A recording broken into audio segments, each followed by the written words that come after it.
So when we talk about GTA San Andreas, these three characters come in every player's mind: CJ, Sweet, Ryder, and Big Smoke. But 99% of the players forget one guy, and most of you don't even know this guy exists. His name is Brian Johnson, CJ's little brother. Let's start from the beginning. Brian was the youngest of all the siblings. When he was born, the Grove Street family was already dealing with gang wars, tension, and too much violence and corruption in Ganton, Los Santos.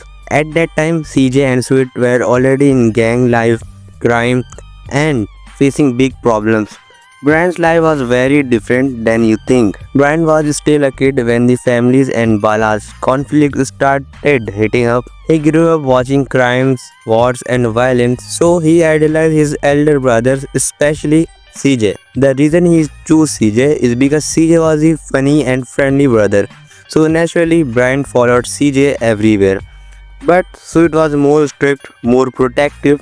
So at this point, Brian didn't have a normal childhood. He lived in Grove Street, which is one of the most dangerous neighborhoods in the entire state. So here are the things we know about his life while he was growing up. Sweet is very strict, so he took responsibility for the family early. He wanted Brian to stay safe, stay in school, and stay away from gang trouble. But at the same time, CJ wasn't as strict. He loved Brian, but he was young and reckless. He would let Brian hang out around with him and the Grove Street homies.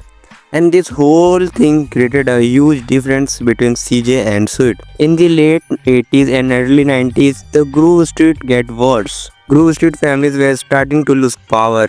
The Balas started taking Grove Street, and crack cocaine was spreading everywhere. The Johnson family was facing too much tension and was under pressure all the time. And guess what?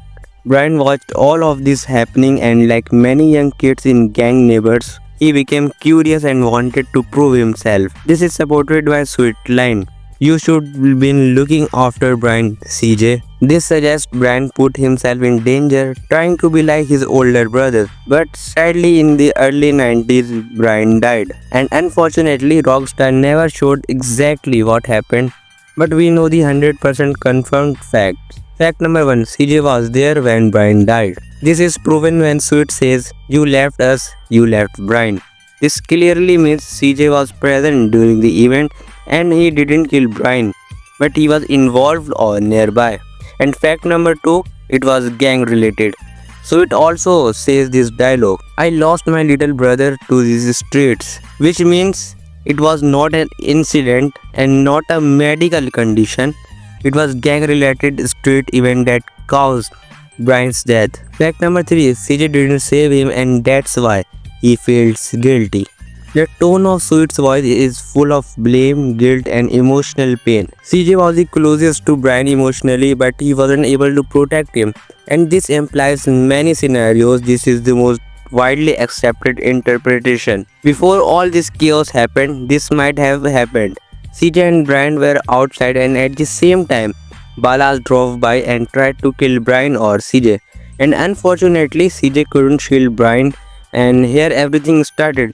Sweet believes CJ could stop it, and Brian would still be alive if CJ protected him. This theory matches everything Sweet says. What about you guys? Tell me in the comments. Now here's the most interesting part the most players forget.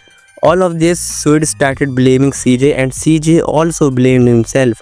And that's why CJ can't face Sweet anymore. A silent war begins inside the family. Because he can't deal with pressure, CJ leaves Los Santos and goes to Liberty City. So that is for today's video guys. If you like this video, consider subscribing, and I will see you in the next video.